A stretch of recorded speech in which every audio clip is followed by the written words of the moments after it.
So I don't think that anyone would argue that at Juventus, whilst Ronaldo's output was still world class, it seemed like the club and the player didn't really mesh as Ronaldo did when he joined Real Madrid back in 2009. It seemed like if Ronaldo had came to Juventus 2 or 3 seasons before, he would have had a lot more success, and so in a way he was the right man but at the wrong time. I think the same could be said for Aubameyang at Arsenal as well, but before I explain why, for cheap good quality football jerseys, retro jerseys and tracksuits, go over to www.jerseyfifa.com, a link will be left in the description, and use code ATLANTISFOOTBALL to get 5% off. So this season Aubameyang has hit just 4 goals in 14 games whilst underperforming his XG by 2.89 goals. Last season he scored 10 Premier League goals in 29 games, underperforming his XG by 0.45 goals. However, in the previous 2 seasons before that he did manage to score 22 goals in 36 games, overperforming his XG by a massive 5.65 goals, showing that Aubameyang has gone from an elite level finisher to a player missing the net at a rate that we haven't seen from him in previous seasons. With the stripping off his captaincy after disciplinary issues, it seems like the start of the inevitable end of Aubameyang's Arsenal career. Whereas just a season or 2 ago, it felt like Arsenal had to practically get on their knees and beg Aubameyang to stay, but now it does seem like they could do with getting rid of him. Whilst disciplinary issues are a part of this, it's mainly his age,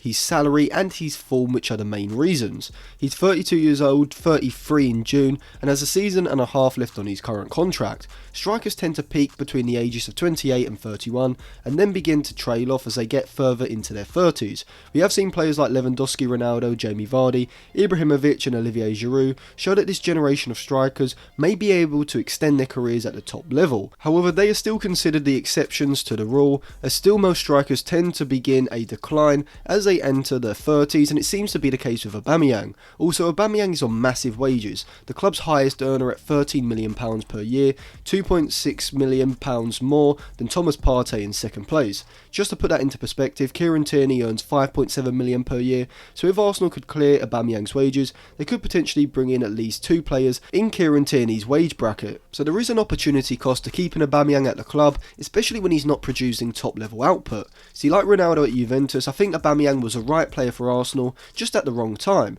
He should have made the move between the years of 2015 and 2017, when Arsenal were the closest they've been to a title in recent years under Arsene Wenger. In 2015-2016 at Dortmund, Aubameyang scored 39 goals in 49 games in all competitions. The season after, in 2016-2017, he hit 40 in 46 games, and it was around this period when Arsenal should have been making a move for a big striker, and Aubameyang would have been perfect. It was from around 2013 to 2017 when Arsenal seemed to be continuously one striker away from a serious title shot, being linked with the likes of Luis Suarez and Higuain around 2013 and 2014, to Benzema and Jamie Vardy in 2015 and 2016.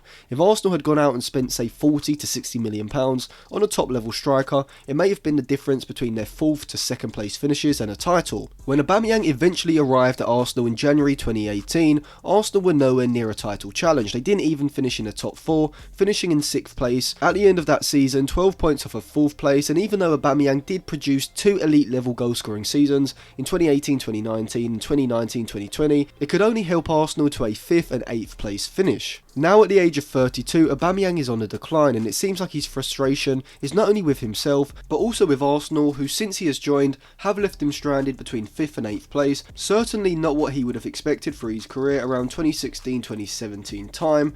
And so, like Ronaldo at Juventus, I think Aubameyang was the right striker for Arsenal, just at the wrong time. So thank you for watching. If you enjoyed that video, remember to subscribe to the channel, click the bell for notifications, sign up to my Patreon for exclusive content, which is 1 weekly newsletter and 2 extra exclusive videos on there as well. It will help support the channel. Also, leave your comments in the comment section below about Aubameyang's situation at Arsenal, and also check the description as I've left some other videos linked down there as well.